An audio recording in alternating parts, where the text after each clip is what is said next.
28वें दिन भगवान वराह ने इस असुर को भूमि पर पटक दिया, सदा के लिए सुला दिया। ये असुर कौन था?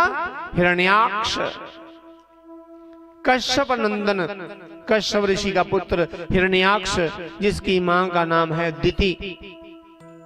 प्राचीन कथा है। सनकादिक ऋषि स्वतंत्र हैं, परम स्वतंत्र हैं। ये भगवान की पूरी लीला अपने जीवन में देखते हैं। यत्र तत्र सर्वत्र विचरण करते हुए एक बार बैकुंठ धाम में चले गए। बैकुंठ धाम के 7 द्वार हैं। 6 द्वार पार कर चुके थे। 7वें द्वार पहुंचते ही 7वें द्वार पर जय और विजय नाम के द्वारपालों ने श्री हरि के दर्शन नहीं होंगे। अब कभी भगवान को विश्राम तो करने दिया करो। सनकादिक ऋषियों को कभी क्रोध नहीं आता था। क्रोध ना आए अच्छी बात है, किंतु कभी कभी क्रोध ना आने का थोड़ा मान भी हो जाता है कि हमें कभी क्रोध नहीं आ सकता। भगवान कहते कोई बात नहीं, टेस्ट ले लेंगे, आता क्रोध की नहीं। भगवान बड़े बड़ों का टेस्ट ले लेते हैं।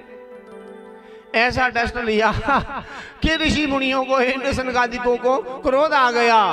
वो कहने लगे, अरे द्वारपालो, आप बैकुंठ में रहने के योग्य नहीं, आप राक्षस बनने के योग्य हो। 3-3 जन्मों तक राक्षस हो जाओ, हमारा शाप है। उसी समय भगवान जगदीश्वर श्री हरि नारायण भगवान विष्णु प्रकट हो गए। हाथ जोड़ के भगवान नारायण ने कहा, सनकादिको, मुझे भी कोई दंड दो। मेरे वैकुंठ में आपका अपमान हुआ है। यदि सेवक अपराध करें तो स्वामी को भी दंड भोगना चाहिए।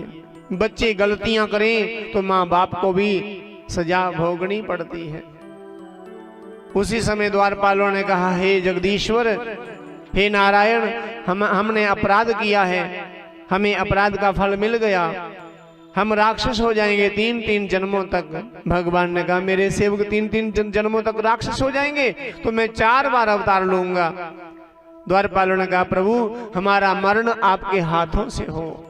ऐसी हमारी बाल नीचे धरती पर गिरे। धरती पर बड़े तपोमूर्ति, बड़े महात्मा कश्यप नाम के ऋषि तपस्या करते थे, जिनकी तपोभूमि का नाम कश्मीर। इनकी बहुत सी पत्नियां हैं, किंतु 2 पत्नियां बड़ी विख्यात हैं। एक का नाम अदिति। अदिति के सब पुत्र देवता हुए, आदित्य हुए, और दिति का कोई पुत्र नहीं था। संध्या की बेला में, संध्या के समय दिति अपने पति के पास गई। कश्यप ऋषि कहने लगी, मेरी जितनी भी सौतने हैं सबके बच्चे हैं, मेरा बच्चा कोई भी नहीं, मुझे एक पुत्र का वरदान दीजिए, अभी दीजिए। कश्यप ऋषि कहते, ठहरो देवी, संध्या का समय है, भगवान का आरती पूजा का समय है, माला जप का समय है, ध्यान का समय है, भजन कीर्तन का समय है, आरती पूजा का समय है। इस समय हो सके तो पाठ करो, पवित्रता से भगवान का ध्यान करो। ये समय संसारी बातें करने वाला नहीं है। किंतु दिति मानी नहीं। कश्यप ऋषि क्रोध आया, कहने लगे, अरे देवी, तू बड़ा हठ करती है, या तू गर्भवती होगी, किंतु तेरी कोख में 2 बालक होंगे, दोनों बड़े असुर होंगे, संसार में हाहाकार मचा देंगे। कहने लगी, तो मैं ऐसे पुत्रों को जन्म नहीं दूंगी। जननी जने तो भक्त जन, या दाता या कोई सूर, नहीं तो जननी बांझ बली, काहे गवावे नूरी। कोई माँ अपने कोख से चोर, रिश्वतखोर, बेईमान, डाकू, राक्षस पैदा करना ही नहीं चाहती, कैसी भी कोई मां हो। दिति ने ये संकल्प ले लिया कि ऐसे बच्चों को मैं जन्म नहीं दूंगी, ऐसे बच्चों को मैं जन्म नहीं दूंगी। ये जय और विजय नाम के द्वारपाल दिति की कोख में आते हैं और दिति 100 वर्षों तक बच्चों को जन्म नहीं देती, असहनीय पीड़ा सहन करती हैं। कश्यप ऋषि को दया आती है, कहते देवी अपने बच्चों को जन्म दे दे। दिति कहती मैं जन्म नहीं दूंगी इनको, ये हाहाकार मचाएंगे, ये असुर होंगे। तब कश्यप ऋषि ने कहा, देवी तेरे पुत्र तो राक्षस ही होंगे, किंतु तेरा एक नाती अर्थात पौत्र भगवान का भक्त होगा। पुत्र ही जन्म लेंगे तो पौत्र होगा। इस जिज्ञासा को मानते हुए पुत्रों को जन्म दिया। एक पुत्र का नाम हुआ हिरण्याक्ष और दूसरे का नाम हुआ हिरण्याकशिपु। हिरण्याक्ष ने घोर तपस्या करके ब्रह्मा से शक्तियां मांग ली। इतना शक्तिशाली हो गया कि अपने जैसा कोई शक्ति संपन्न महावीर नहीं मिला, तो पूरी पृथ्वी को चटाई मानकर समुद्र में डुबो दिया। पृथ्वी में वास करने वाले, पृथ्वी पर रहने वाले सब डूब के मर गए। इसलिए भगवान की नासिका से भगवान ने ब्रह्म अवतार लेकर पृथ्वी को फिर से स्थापित किया।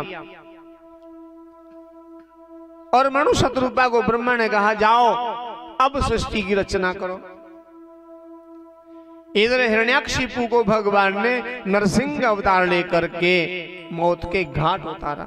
और यही दोनों राक्षस हिरण्याक्ष और हिरण्याकशिपु दूसरे जन्म में रावण और कुंभकर्ण बने। राम अवतार लेकर उनका अंत किया। तीसरे जन्म में दंतवक्त्र और शिशुपाल बने। भगवान ने कृष्ण अवतार लेकर उनका उद्धार किया। और पुनः ये फिर से आज तक द्वारपाल बने हुए हैं वैकुंठ में। फिर से वही पद प्राप्त हो गया उनको। मनु शत्रुपा ने सर्वप्रथम पूरी पृथ्वी की परिक्रमा करी, फिर पूरी पृथ्वी के मध्य में निवास किया। पूरी पृथ्वी का मध्य केंद्र कहाँ है पता? नैमिषारण्य।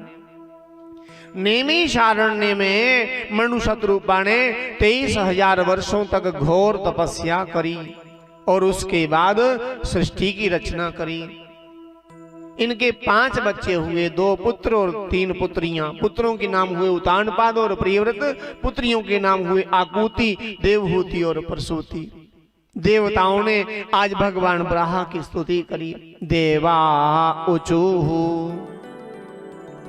नमो नमस्ते अखिल यज्ञ तंतवे स्थितो ग्रहितामल सत्वमूर्तये दिष्टया हतोयम जगमा जगतामरुन्धत स्वस्ते वत पाद भक्तया भयमेश निर्व्रता। देवता लोग कहने लगे, प्रभु आपको बार बार नमस्कार है, आप संपूर्ण यज्ञों का विस्तार करने वाले हैं। क्या कहा? आप ही यज्ञों का विस्तार करते हैं तथा संसार की स्थिति के लिए शुद्ध सत्वमय मंगल विग्रह प्रकट करते हैं। बड़े आनंद की बात है कि संसार को कष्ट देने वाला ये दुष्ट दैत्य मारा गया। अब आपके चरणों की भक्ति के प्रभाव से हमें भी सुख शांति मिल गई है। मुनि सुखदेव जी राजा परीक्षित से कहते, क्या कहते? तन महापुण्यमलम पवित्रम धन्यम यशस्यम पद्मायुराशिषाम प्राणेन्द्रियाणां युधि शौर्यवर्धनम नारायणो अन्ते गतिरंग शृण्वताम। मुनि सुखदेव जी बड़ा अच्छा कथन करते हैं। क्या कहते? हे राजा परीक्षित, ये ब्रह्म भगवान की लीला का चरित्र अत्यंत पुण्यप्रद और परम पवित्र है। इस चरित्र को सुनने वाला धनवान हो जाता है। इस चरित्र को सुनने से धन की प्राप्ति होती है। फिर तो बड़ी सौखी गल है ना।